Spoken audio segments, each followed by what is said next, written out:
Damn it. Oh. Jeez, forgive me everybody. It's really cold outside in Colorado this morning. I need to go find some flip-flops or whatever. Wait a minute. Dang it, girl.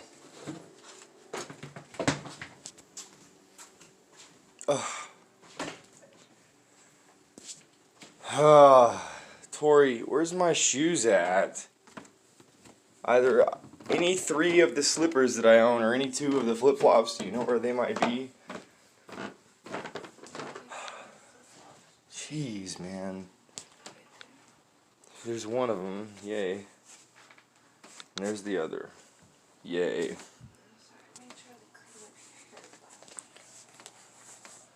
Here, you're gonna... Hi, you wanna say hi? You're on stream right now. I don't know if you guys got a glimpse of that or not, but that's my beautiful wife, Tori. Now, I'm going to upload a more couth video later. It's kind of ironic, but the last time that I shared my dream video, the one that got hundreds of views and dozens of comments, to the point where I can't even look at it anymore, I was wearing this exact same shirt. Now, I did do that on purpose. I woke up and I put this shirt back on. And I'm going to smoke a cigarette in this video too. And we're not going to sit on the couch because it's freezing, so I'm going to the Colorado sun to get warm. So yeah, like I said, I'm going to record this in a video later for YouTube. Because this is being streamed with the multi-stream app to both YouTube and Facebook. But I have toothy socks out of my head now. So I wrote everything down. Some key words to help me remember. Oh man. That's it, y'all. That's it. There's going to be a fake rapture. Oh yeah. All that being said, I still know there's going to be a real one. So, we're going to have a real rapture and a fake rapture. Where do I begin? Let's just get started. Y'all don't want to talk to me. I want to hear about my dream. So, I have a backpack. Of course, I grab my Bibles. I bring my mini pocket one and my big one that I like to read. I don't know why we're in this house, but something bad must be happening because there are hundreds and hundreds of people crammed inside this tiny one-story home. It starts getting worse and worse to the point where we're shoulder and shoulder, and it's starting to get bad. It's like to the point where people could get hurt. There's so many people in there, like just from walking, you know? I remember this little boy. I knew the boy from somewhere, but I can't remember where I knew him from, so I think the only point of the dream was, I knew the boy and I loved him and I wanted to help him, but actually, I was lying when I said that he couldn't sleep next to me. However, if he would have slept next to me, he would have got crushed by the big fat guy that was sleeping in front of me. Basically, I reached a point where Aaron wouldn't do something like that. But I reached a point where I was willing to let this boy have no place to sleep. I was looking out for his safety because he would have got hurt. I want to move on from that. But surely, there was more I could have done, except there wasn't. There was nothing I could have done for the boy. There was room for him, but he probably would have suffocated in his sleep if he slept with me. I think that he wanted to be safe, and that's why he wanted to sleep by me. And so it's not that I denied him a place to sleep. I denied him my help, period. I think that I knew that we were already screwed by the time we were in this home. So there's a lot of people in this home. There's a lot going on. And most people just won't let go of their old lives. I remember girls still, they're sitting there with their makeup and they got their clothes on. And I remember this girl, from high school. And see, when I have dreams about people, they're the people and I remember them. Well, this girl wasn't a real person. Because she had the face of a girl named Yasmin that used to ride the bus with me. But she had the body of somebody else. It wasn't a real person. But this person who represented all the girls I went to school with, who I kind of have a connection with even though we were never friends, well, she was a waitress and she was ready for work. We're in this house, it's the end of the world, and she's still going to work, waiting tables. And in my dream, I'm thinking, well, that's, you know, maybe she's right. Maybe we should keep going to work and have all our money saved up and ready so we can help others and whatnot. But the look in her face made it very clear to me that it was the only way she could retain her sanity. Otherwise, she would break down and start crying because of the situation. So being stuck, see, we all hate these types of things, but being stuck on the things that we hated before helps keep us sane, you know? Yes, Yasmin Gutierrez, I'm talking about you, girl. For some reason, this woman in my dream just, she had your beautiful hair and your same sense of fashion. I knew that it was you, but it wasn't you, okay? So don't be alarmed if you're hearing this. Now, essentially, there's like an indoor area and an outdoor area. Not too important, but I'm in the outdoor area, and I'm talking, and my cousin's there, and I didn't realize until after I woke up and was writing this that my cousin passed away in a house fire a year or so ago, 2 years ago, 3 years ago. He's dead. He couldn't have been there. So I don't know if that's relevant or not. But I was trying to tell my cousin, hey man, I'm a preacher now. You got to see the crazy stuff I'm doing about the Bible. So I wanted to read him a verse in the Bible, but I couldn't find my Bible. And if I would have just got up to find it, it'd be fine. I could have gone and got my stuff. But the owner of the house, one of his friends, shows up. I don't even know who owns this house yet, but I know that I'd been upstairs in his library and everything. And he's like, oh, no, don't worry about it. No. He was trying to be like over way too much hospitality. No. You just stay right there. Don't worry. Everything's fine. I'll be right back. And, you know, we've got some, oh, yeah, the owner of this house, he's really into religion. Yeah. And so we go. I'm sitting there, and he shows right back up. And he's got 2 Bibles for me. And they look really old and nice and antique books. And I'm like, yeah, okay, cool. But I look at it, and I'm like, wait, these aren't KJVs. I need a KJV. They were both ESVs, actually. Okay? The English Standard Version. But they were ancient. They were scans of the pictures of the original ESV. That's not real. That's fake. There was no ESV. You guys understand? There was definitely a symbol of all the stuff they're going to do with the archaeological nonsense, making you think these religions are... I hope people understand the symbolism here. I don't have time to flesh it out. We got to get through. Anyway, I could not read from my KJV, therefore I could not preach. I said, this is useless. This is completely useless to me. It's completely useless to me. I need the words that are in the KJV. I can do nothing with these pictures. Okay? This proves nothing. So, I went to go try to find my stuff, and I said, sorry, cousin. And next thing I know, that's when the crowding really starts picking up. I mean, really, really picking up.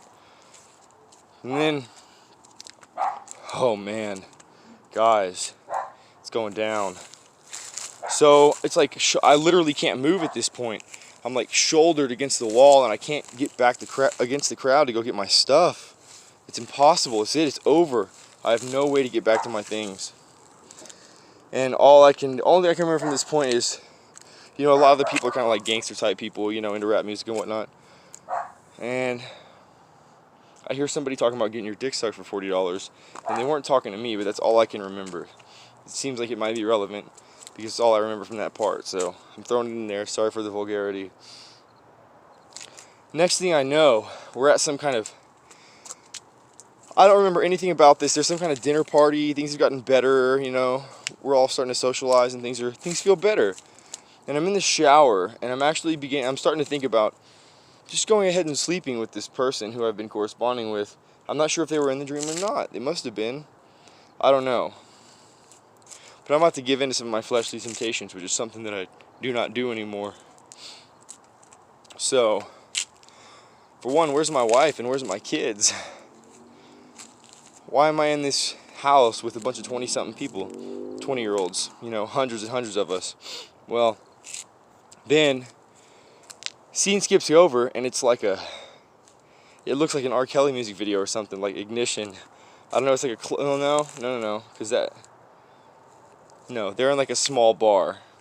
This is like, okay, it turns into like a low-ceiling, dimly lit club. Cardi B is there dancing for us. I'm not there, but somehow I'm there and I can see it. have already left. But Cardi B is dancing for everybody. Except she's dancing and there's music, and literally the entire club, hundreds of people, everybody that was in this house is just sitting on the floor cross-legged watching her dance. And she's awkward as shit, but she keeps dancing like she's either because she's been paid or because she has a mission, I don't know, but she looks like she wants to stop. Like, hey, this is not how you treat me. I'm here to dance, you know? But instead she keeps going. And she focuses in on the 2 or 3 guys who are willing to stand up and dance with her, and then she starts singing. And I guess, you know, what next the crowd gets up and starts grooving with her, but the scene skips over. And some kind of dinner party's over. I don't know. But we go out the front door or whatever, and there's like some fireworks happening.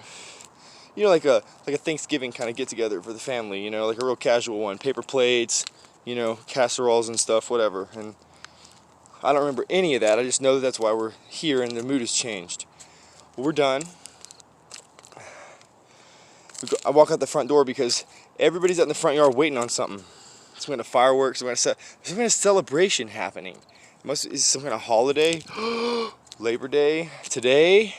I don't know, but something's happening. Something is happening. And so I'm like, okay, I'll look. And they say, okay, here comes the big one. And I'm like, what's going on? And they say, look at the fire extinguisher. And somebody has like launched a mortar or a helicopter has dropped this fire extinguisher. Now, take that with a grain of salt because I make lots of fun things. I'm kind of a hacker type guy, so the fire extinguisher, I don't know what it represents, but it was some kind of bomb, some kind of homemade bomb. And the fire extinguisher comes over here and it explodes, and it's supposed to be some kind of pretty fireworks to look at, but then as soon as that happens, I don't remember the words or what was said, but for some reason some of us who wanted to do, basically everybody who wanted to make the rapture, I think, close your eyes and put your hands up, and you started floating. Okay, and I could feel the resistance. I was like, no, oh no, please, I have to make this. But I knew that that's not the rapture. The rapture doesn't happen while I'm looking at some fireworks, hanging out with all these people. The rapture happens when I'm going on about my daily day, performing the harvest, trying to labor the fields for him, spreading the gospel. The rapture's not going to happen while I've ditched my KJV and thinking about sleeping with this woman and have all these other things going on. That is not the rapture. Because this was a fake rapture. But for some reason I was letting myself take part in it for the fear, and because of the situation I had to get out of there. I had to go. I couldn't stand being around all this human suffering and people just covering up their suffering by music and social time and going to work. No. That's what's wrong with the world, y'all. You want a $300,000 house and a college degree, and you don't care about people suffering in other countries. That's what's wrong with this planet. I didn't want any part of it. Well, whatever that thing was, I made it. And I ended up in this place. I remember, like, shitty little, it felt kind of like a Chuck E. Cheese or something, the way that little foam, it felt tacky, like a place you rent out for a kid's birthday or something. Because, foam ceiling tiles and red doors. I remember just red metal doors and stuff, and I'm sitting in here.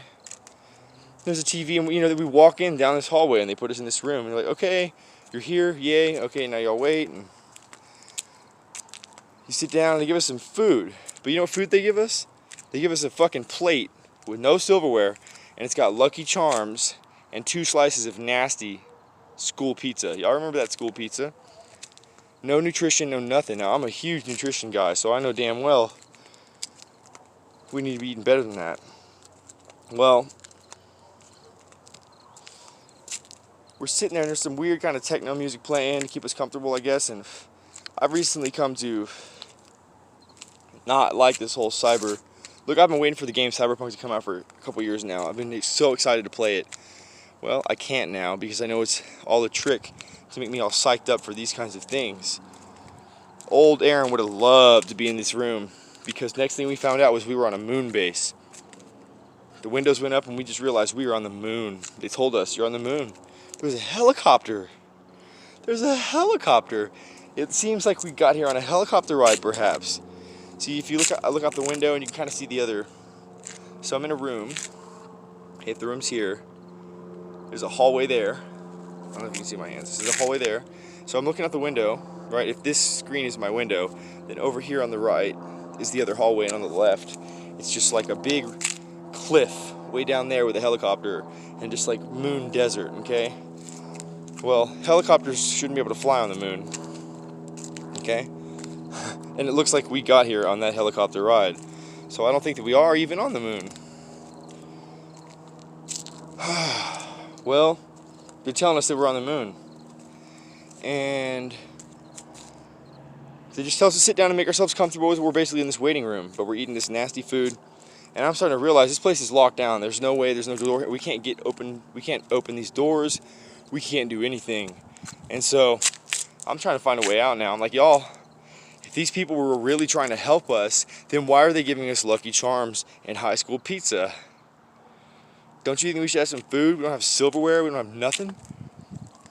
Well, I start trying to fight the door, and this little robot thing comes out of it, like busts out of the keypad and comes at me, and I'm about to punch it in the head, but I know that I'm probably going to die from a laser shot or something, so I don't punch it.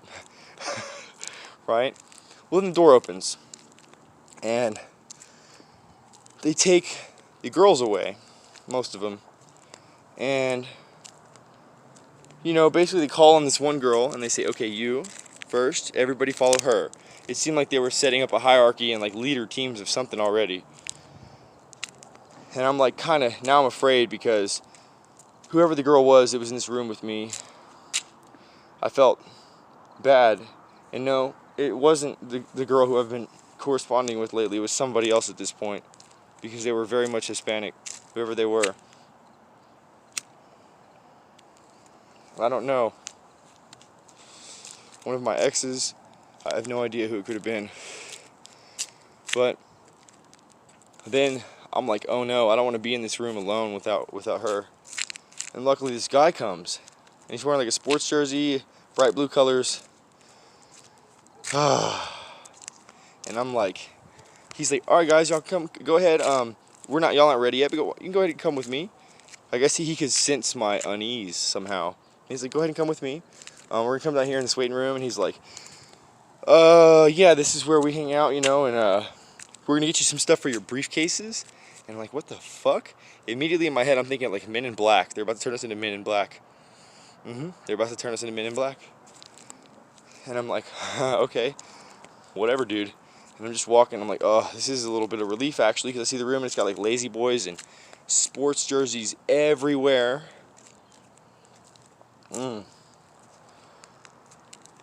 Oh, my stepdad. There's so much more stuff to this dream that just doesn't make sense.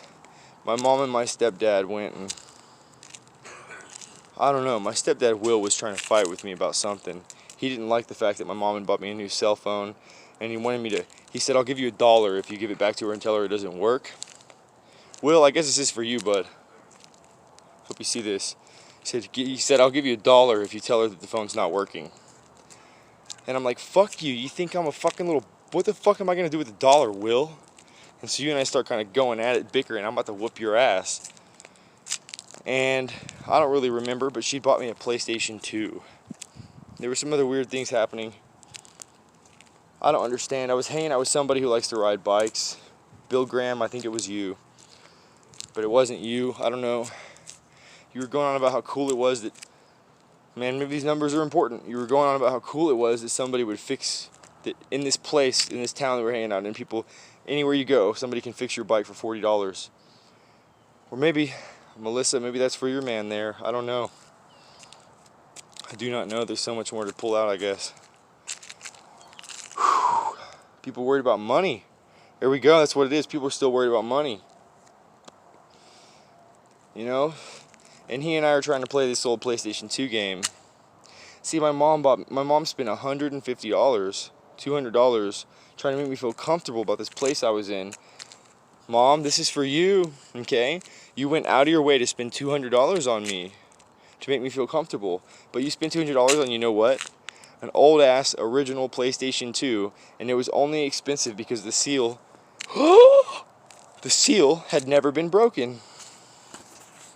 This old crusty PlayStation 2 that nobody wanted anymore because it was useless in our advanced high-tech day and age. Well, see, none of this is written down.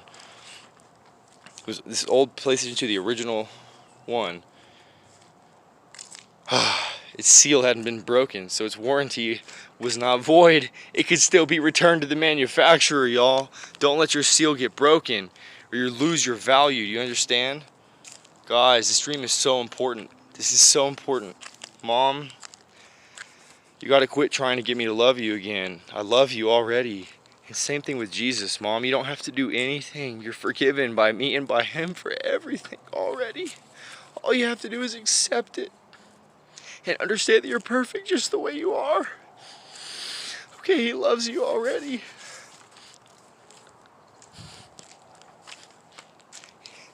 Time's up, y'all. Time's up. I'm just a crusty old PlayStation to you guys because you believe in this high-tech bullshit. Well, you need to be a crusty old PlayStation too, okay? But some of you already have your seal broken and the warranty's void and there's nothing I can do about it.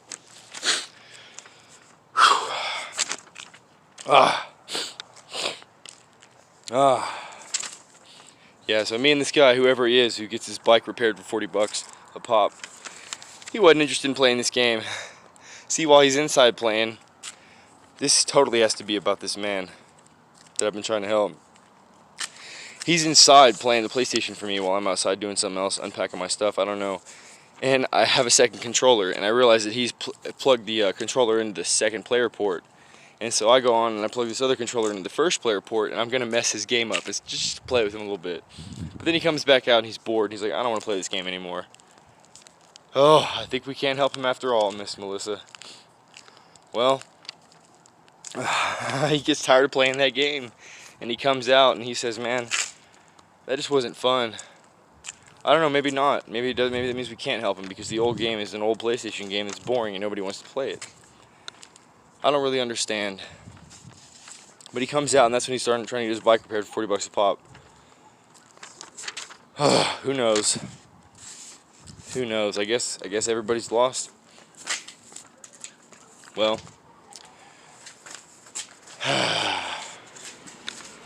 yeah, so I guess I can get back to what I actually wrote down now.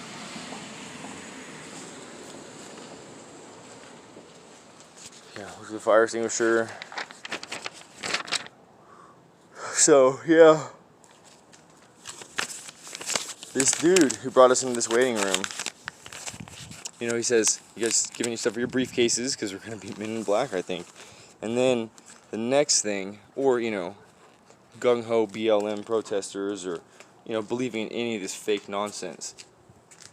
Then the next scene, or not the next scene, in that same scene, while he's bringing us in the room, he's like, yeah, usually, you know, it's really cool, guys. I'm gonna give you some beer samples too. And I'm like, beer samples? You fucking what?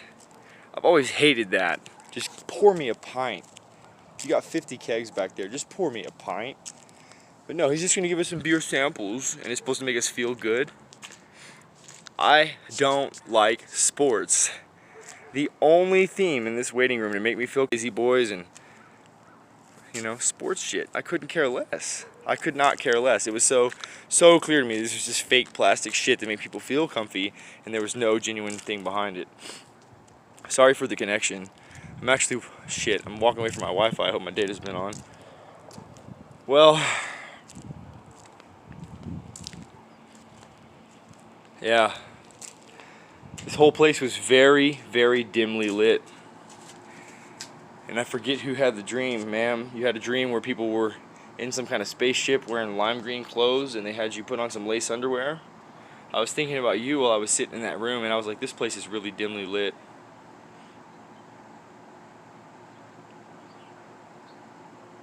Do not go into any fields waiting for the rapture.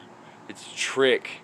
There are going to be fake people who make you feel good, and they're going to tell you that it's coming and that the end times are here, and they're going to bring you out into a field and they're going to have you wait and look up at the sky and wait. That is not the real rapture. Keep working the fields and spreading the gospel. The rapture will come and you won't expect it. God bless everybody. It's Sunday. I'm going to get back to my family. They're still sleeping. I woke up and I was like, oh no. And I immediately had to come share this. I haven't even got all the boogers out of my nose yet. We're in Colorado, so every day I wake up dehydrated with so many boogers in my nose. It's so frustrating. But it beats that Texas humidity. So, God bless everybody.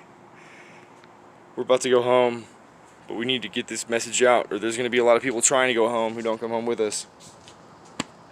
Praise the Lord. My KJV's right, and the other things are fake. God bless. Oh, the red heifer, y'all. The Messiah in Jerusalem. All the end times prophecies have been fulfilled.